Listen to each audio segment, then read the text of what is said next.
Hi guys, welcome back to my channel Korean made Kerala. നമ്മൾ നോക്കാൻ പോകുന്നത് 2022 നെറ്റ്ഫ്ലിക്സിലൂടെ പുറത്തിറങ്ങിയ ദ സൗണ്ട് ഓഫ് മാജിക് എന്ന കേഡ്രാമയുടെ റിവ്യൂ ആണ്. അപ്പോൾ റിവ്യൂയിലേക്ക് കിടക്കുന്നതിന് മുമ്പ് എൻ്റെ ചാനൽ ആദ്യമായി കാണുന്നവർ സബ്സ്ക്രൈബ് ചെയ്യാനും നിങ്ങളുടെ അഭിപ്രായങ്ങൾ കമൻറ്റായി രേഖപ്പെടുത്താനും വീഡിയോ മുഴുവനായി കാണാൻ ശ്രമിക്കണം. അപ്പോൾ നമുക്ക് റിവ്യൂയിലേക്ക് കിടക്കാം. തങ്ഷിൻ മാസുറുൽ മിസ്മിക്ക ഹന്നറ സുമന്നറ.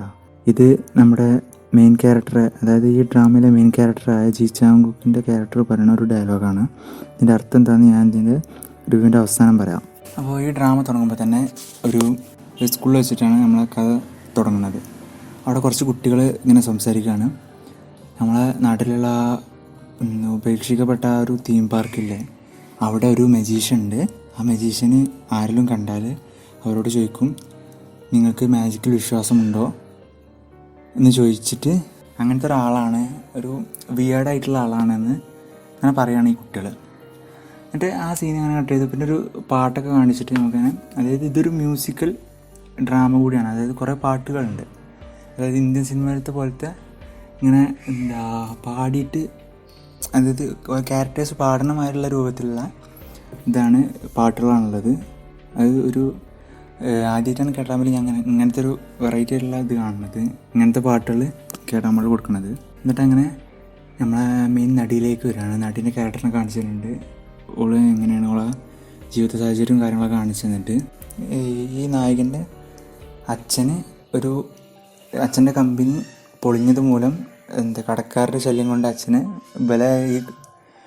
ഈ മകളെയും അവിടെ അഞ്ചത്തിനെയും ഇട്ടിട്ട് പോയിക്കാണ്, ഒളിവിൽ താമസിക്കുകയാണ്. അപ്പോൾ ഇവളാണ് ഇവിടെ അഞ്ചത്തിനെ നോക്കുന്നത്. ഇവള് കുറേ പാർട്ട് ടൈം ജോബൊക്കെ ചെയ്തിട്ടാണ് ഇവിടെ അഞ്ചത്തിനെ നോക്കുന്നത്. അവിടെ അങ്ങനെ ഇവിടെ ജീവിതത്തിലുള്ള സാമ്പത്തികമായിട്ടുള്ള പ്രശ്നങ്ങളും ഓരോ കടക്കാർ വന്ന് ചോദിക്കുന്നത് അതൊക്കെ നമുക്ക് കാണിച്ചു തരുന്നുണ്ട്. എന്നിട്ട് അങ്ങനെ നമ്മളെ മജീഷ്യനെ കാണാണ്. ആ തീം പാർക്കിൽ വെച്ചിട്ട് നമ്മളെ മജീഷ്യനെ കണ്ടുമുട്ടാണ്. അതിനുശേഷം ഇവളുടെ ജീവിതത്തിലും അതുപോലെ തന്നെ ആ മജീഷ്യൻ്റെ ജീവിതത്തിലും എന്തൊക്കെ സംഭവിച്ചു, ആ മജീഷ്യൻ ശരിക്കും ആരാണ്, അങ്ങനത്തെ കാര്യങ്ങളൊക്കെ പറഞ്ഞു പോയ ഒരു അടിപൊളി ഫീൽ ഗുഡ് മ്യൂസിക്കൽ ഡ്രാമയാണ് ഈ സൗണ്ട് ഓഫ് മാജിക് എന്ന് പറയുന്ന ഡ്രാമ. ഇതിൽ ഫസ്റ്റ് പോസിറ്റീവിലേക്ക് വരികയാണെന്നുണ്ടെങ്കിൽ ഇതിൽ പെർഫോമൻസ്, പ്രത്യേകിച്ച് പറയാം, ജി ചാങ്കുക്കിൻ്റെ പെർഫോമൻസ് ഒരു രക്ഷയുണ്ടാവില്ല. കാരണം നമുക്ക് ഏറ്റവും ഇഷ്ടപ്പെട്ടൊരു ആക്ടറും കൂടിയാണ് കൊറിയയിൽ.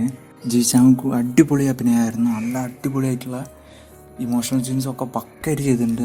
ചെക്കൻ വരുന്ന ഓരോ സീനും അത്രക്കും അടിപൊളിയായിട്ട് മാറുന്നുണ്ട്.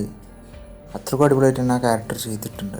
പിന്നെ അതുപോലെ തന്നെ നമ്മുടെ നായികയും പിന്നെ നായികൻ്റെ കൂടെ ഉള്ളൊരു ചെക്കനായിട്ട്, ഇത് നായികൻ്റെ ലവറായിട്ട് അഭിനയിക്കുന്ന ചെക്കനും, അതൊക്കെ നല്ല നല്ല അടിപൊളി പെർഫോമൻസ് തന്നെയാണ് എല്ലാവരും കാഴ്ച വെച്ചിട്ടുള്ളത്. പിന്നെ ഇതിൽ രണ്ടാമത്തെ പോസിറ്റീവ് എന്ന് പറയുകയാണെന്നുണ്ടെങ്കിൽ ഇതിൽ വിഷ്വൽസ്, അതിപ്പോൾ സിനിമോട്ടോഗ്രാഫി ആണെങ്കിലും ഓവറോൾ ലൈറ്റിംഗ് ആണെങ്കിലും VFX ആണെങ്കിലും ഒക്കെ അടിപൊളിയായിട്ട് വന്നിട്ടുണ്ട്. നമ്മളിത് കണ്ടിരിക്കുമ്പോൾ നമ്മളൊരു മാജിക്കൽ വേൾഡിലേക്ക് കൊണ്ടുപോകണം. അതായത് നമ്മളൊരു ഫെയറി ടെയിൽ കേൾക്കുന്ന പോലെയാണ് നമുക്ക് ഈ ഡ്രാമ കാണാൻ കഴിയുന്നത്. അത്രക്കും ബ്യൂട്ടിഫുള്ളായിട്ട് വന്നിട്ടുണ്ട്. അതിപ്പോൾ മ്യൂസിക്കും ഇതിൽ അടിപൊളിയായിട്ട് വന്നിട്ടുണ്ട്. മ്യൂസിക് ആണെങ്കിലും അതുപോലെ തന്നെ വിഷ്വൽസ് ആണെങ്കിലും ഈ VFX ഒക്കെ അടിപൊളിയായിട്ട് തന്നെ ചെയ്തിട്ടുണ്ട്. പിന്നെ നമുക്ക് എവിടെ ഒരു VFX പാളിയമാതിരി നമുക്ക് തോന്നില്ല, അത്രക്കും അടിപൊളിയായിട്ട് എനിക്ക് ഫീൽ ചെയ്തു. പേഴ്സണലായിട്ട് അങ്ങനെയാണ് തോന്നിയത്. പിന്നെ ഇതിലെന്ന് പറയാനുള്ളതെന്ന് പറഞ്ഞാൽ, ഈ ഡ്രാമ കണ്ടു കഴിയുമ്പോൾ നമുക്ക് കിട്ടുന്ന ഫീലാണ്. അതായത് ഞാൻ തുടക്കത്തിൽ പറഞ്ഞ ഡയലോഗ്, തങ്ഷിൻ മാസുറുൽ മിസ്മിക്ക, നിങ്ങൾ മാജിക്കിൽ വിശ്വസിക്കുന്നുണ്ടോ? ഈ ഡ്രാമ കണ്ടു കഴിയുമ്പോൾ നമ്മളെ കൊണ്ട് യെസ് എന്ന് പറയിപ്പിക്കുന്ന ഒരു ഫീലാണ് ഈ ഡ്രാമ തരുന്നത്. ഈ ഡ്രാമ ഇറ്റ് സെൽഫ് ഒരു മാജിക്കായിട്ടാണ് എനിക്ക് തോന്നിയത്. എനിക്ക് പേഴ്സണലായിട്ട് വളരെയധികം ഇഷ്ടപ്പെട്ടു ഈ ഡ്രാമ. കാരണം അത്രക്കും നല്ലൊരു ഫീൽ കണ്ടിരിക്കാൻ പറ്റുന്നുണ്ട് എനിക്കങ്ങനെയാണ് ഇത് കണ്ടിട്ട് തോന്നിയത്. പിന്നെ ഇത് ആരൊക്കെ കാണുമെന്ന് ചോദിച്ചാൽ, ഈ ഫീൽ ഗുഡ് അതുപോലെ തന്നെ ഈ മാജിക്ക് താല്പര്യമുള്ളവർ, അങ്ങനത്തെയൊക്കെ എന്തെങ്കിലും കണ്ടു നോക്കാൻ പറ്റിയൊരു ഡ്രാമയാണ്.